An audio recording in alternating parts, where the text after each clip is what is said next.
Salut à tous, c'est Anne-Sophie. Je reviens pour vous faire la vidéo du 5e mois de mon fils, donc Marceau, qui a eu donc ses 5 mois, qui les a aujourd'hui en fait. Voilà, et donc aujourd'hui nous sommes allés chez le médecin pour la visite mensuelle. Donc ce mois-ci il n'avait pas de vaccin à faire, mais donc le médecin a tout de même bien sûr mesuré son périmètre crânien, regarder sa taille et son poids. Et donc en récap, ce mois-ci, Marceau est donc à 66 cm de taille. Et il pèse, j'ai oublié, et il pèse 7,8 kg.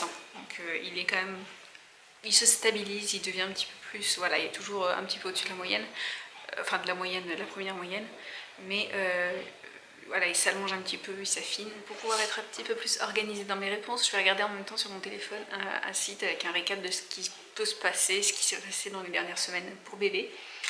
Et donc là, en fait, il y a un paragraphe sur la motricité globale, donc tout ce qui est, par exemple, les mouvements, les déplacements, etc. Donc en ce qui concerne Marceau, je vous avais déjà dit qu'il se retourne très bien, il n'y a pas de souci, bien que ces dernières semaines, il n'a pas beaucoup fait. Par contre, il lève toujours très bien la tête, il a une force assez incroyable dans les bras et dans les jambes. D'ailleurs, il se tient tout le temps debout, mais il ne fléchit jamais les jambes, quoi. C'est impossible de l'asseoir. Il se tient tout le temps debout. Et il limite, en fait, on se dit qu'il pourrait tenir tout seul, quoi. Enfin, voilà, non, enfin, disons qu'il est vraiment rigide. Je sais pas comment l'expliquer, c'est assez fou. Et il se tient très bien assis. Donc il y a au bout d'un moment, en fait, il faiblit et il tombe. On ne le laisse pas tomber bien sûr, mais il adore être assis, il veut tout le temps être soit debout, soit assis, soit debout, soit assis, donc ce qui inclut en fait le fait que on doit toujours l'avoir dans les bras, toujours. D'ailleurs depuis sa naissance on doit l'avoir dans les bras vu qu'il veut toujours nos bras, mais ouais, donc il veut toujours les bras pour être assis ou debout. Donc il gigote beaucoup plus, il se déplace beaucoup. Son attention est vraiment assez facilement attirée par les bruits, les lumières, etc. Ensuite, ils disent dans la motricité fine, c'est par rapport à tout ce qui est, vous savez, les gestes précis, etc. Marceau attrape les objets, donc ça c'est... Enfin, il le faisait déjà le mois dernier, donc je ne vais pas dire que c'est une nouveauté, mais en fait il les attrape et les met à la bouche, et les enlève, etc. Enfin, commence vraiment à faire des mouvements plus précis. Par exemple, quand il veut plus de sa tétine, il la prend et il l'enlève. Ou alors parfois il y a un hocher à côté de lui, il va le prendre, il va le mordre, ensuite il va le lancer, enfin voilà, des choses comme ça quoi. Il aime bien beaucoup aussi regarder les livres. Donc bien sûr il ne tient pas le livre dans ses mains, il n'est pas là en train de le lire et tout. Mais par contre quand on le met au sol, en fait, on a un tapis qui est super d'ailleurs, que j'ai chez Verbaudet, si ça vous intéresse je vous mettrai le lien. Et en fait on le met souvent sur le ventre et avec des livres ouverts en face de lui et avec des jouets, des choses de couleurs, etc. Et ça il adore parce qu'apparemment c'est la période où il commence à vraiment reconnaître les couleurs, donc j'essaye de pas mal lui en mettre en face de lui, d'ailleurs ça doit un peu le saouler parfois, mais il adore faire ça. Et on a également des cartes en fait avec l'alphabet, des couleurs, des animaux, des choses comme ça. Il adore les prendre, les remuer, les regarder avec attention et tout, mais ça c'est fou, il les adore ces cartes. Et c'est un peu le même genre d'attention qu'il porte avec les livres en fait. Ensuite dans la partie langage et compréhension, on voit bien que Marceau cherche tout le temps à capter notre attention, que ce soit par des petits babillements, des petits regards. Il sait que par exemple, quand il est tranquille et qu'on croise son regard, on sait tout de suite qu'en fait il va commencer à babiller ou à se plaindre. Comme si voilà, il essayait d'attirer notre attention, c'est assez rigolo. Et puis nous, comme on adore, alors moi je sais que je passe mon temps à essayer de le faire rire et à lui faire des petits câlins pour voir ses réactions et tout. Et forcément il éclate de rire, mais il éclate tout le temps de rire, il est tout le temps en train de rire, c'est un bébé joyeux, il fait des sourires, il est hyper charismatique et puis il est vraiment très sociable quand même. Il adore les câlins, les bisous, l'attention, je sais pas, c'est un petit koala, on a envie de lui faire plein de câlins tout le temps. Sinon en journée, son rythme n'a pas beaucoup changé, bien qu'il dort depuis quelques jours. Il dort bien plus longtemps, enfin comment dire, moins fréquemment mais plus longtemps en journée. C'est-à-dire que par exemple le soir il s'endort toujours aux mêmes horaires, le matin il se réveille toujours aux mêmes horaires comme je vous ai dit, et ensuite en journée il nous fait parfois, donc ça c'est arrivé 2-3 fois récemment, il nous a fait des siestes l'après-midi de 2h30, 3h, le truc qui n'arrive jamais. Voilà, donc ça c'est super parce que du coup parfois ça tombe en même temps que sa sœur et alors là mais c'est super, c'est génial. Et je peux en profiter pour vous tourner une vidéo quand c'est comme ça, parce qu'aujourd'hui ça arrive, enfin là il dort en même temps que sa sœur, ce qui est assez rare. Et du coup, et c'est vrai que c'est pas mal, donc il dort le matin un petit peu, ensuite l'après-midi c'est là où il fait souvent ses longues siestes, une petite sieste le soir et c'est reparti. Ah oui d'ailleurs, ce qui concerne l'alimentation, ça c'est une nouveauté. On a commencé en fait à lui donner du solide en fait. Bon alors du solide on s'entend, hein, j'ai commencé à lui donner des petites compotes de pommes. Ce que j'ai fait c'est quoi là, j'ai donné juste de la pomme sans additifs etc.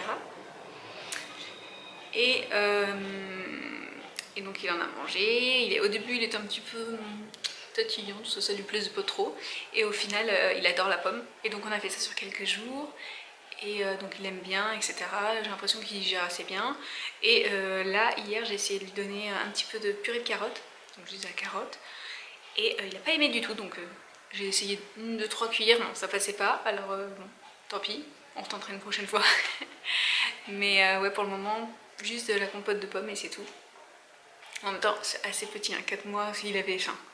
J'ai commencé à lui en donner à quoi 4 mois et demi, donc c'est assez petit. Voilà, on va doucement, il est encore tout petit, c'est un bébé.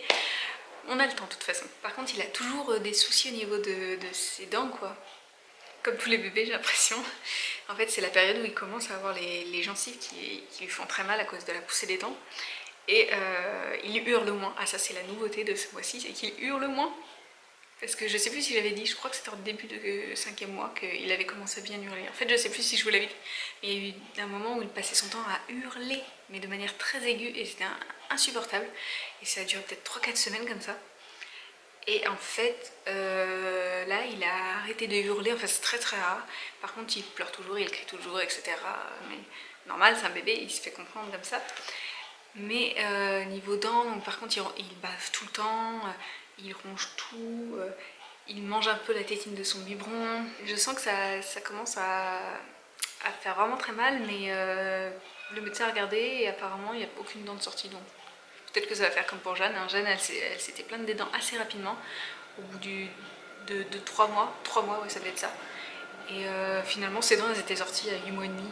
Hyper tard, enfin hyper tard, c'était dans la moyenne, hein, mais c'est juste que plus tard que certains, quoi. Donc pour le sommeil, on a à nouveau des petits soucis de sommeil. Ça allait mieux, mais depuis une semaine, toutes les nuits, Marceau me réclame. Non, il nous réveille en fait parce que, enfin surtout moi, je sais pas, je dois être plus sensible en ce moment au sommeil, enfin au bruit pendant le sommeil, mais en fait il perd sa tétine assez souvent et du coup il commence à faire des et je sais pas pourquoi, moi ça me réveille et du coup je le remets direct parce que je me dis sinon il va pleurer, et alors c'est non-stop ça, il me réveille tout le temps pour sa tétine, mais tout le temps, tout le temps, tout le temps, c'est hyper fatigant, donc il y a des nuits où vraiment c'est très haché et j'ai presque pas de vrai sommeil, quoi. Enfin, c'est hyper fatigant. La nuit dernière ça a été, mais alors il y a certaines nuits récemment c'était vraiment horrible. Et j'ai vraiment hâte que cette période elle s'arrête parce que c'est vraiment difficile psychologiquement aussi tout le temps entendre des pendant la nuit. Je suis là, oh, non stop, tu vas crier, tu vas crier. Et ah oui d'ailleurs, là il est actuellement toujours dans son berceau, donc le Kiko Next to Me que j'adore.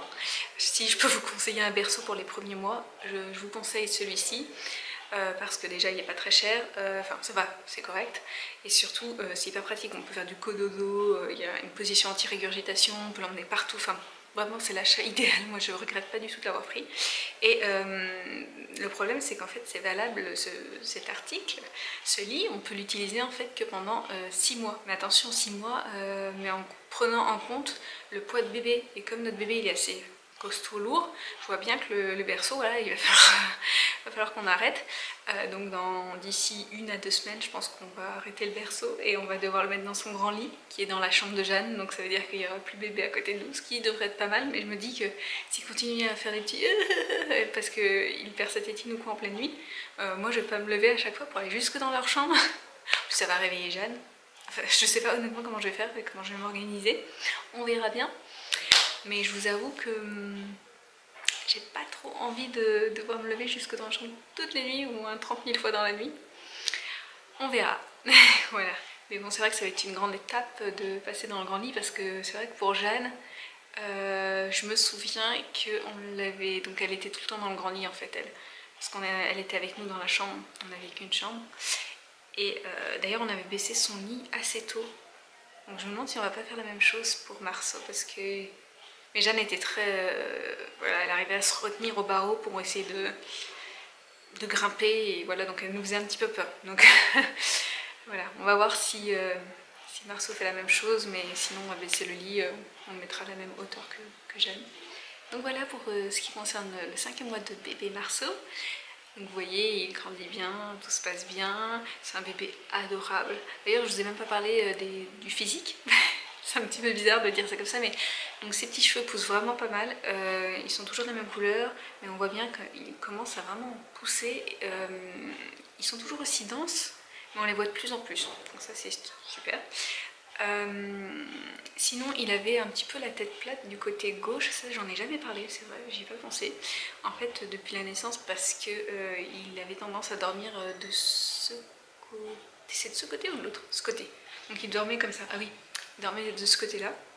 Et en fait sa tête était un petit peu plate, mais vous savez, pas vraiment derrière ni sur le côté, c'était entre les deux. Et là ça commence un petit peu à se remettre parce que vu qu'il tient beaucoup assis et debout et qui est tout le temps dans les bras, j'ai l'impression que ça se remet, sachant qu'en plus j'avais tourné le berceau, enfin son sommeil dans le berceau je l'avais tourné pour pouvoir changer sa position de sommeil, donc finalement il aime mieux nous regarder comme ça. Il a pris l'habitude, donc je pense que ça aide aussi.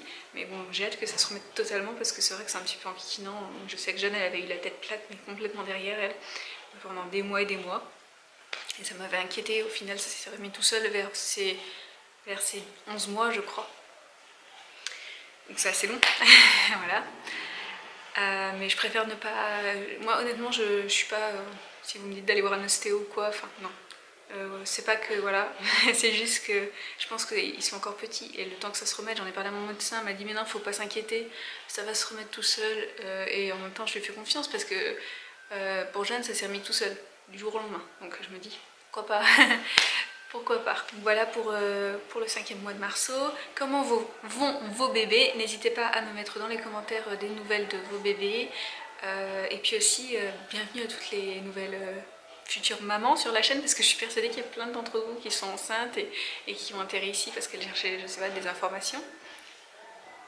Oh, je ne sais pas si vous entendez, mais il y a quelque chose dehors.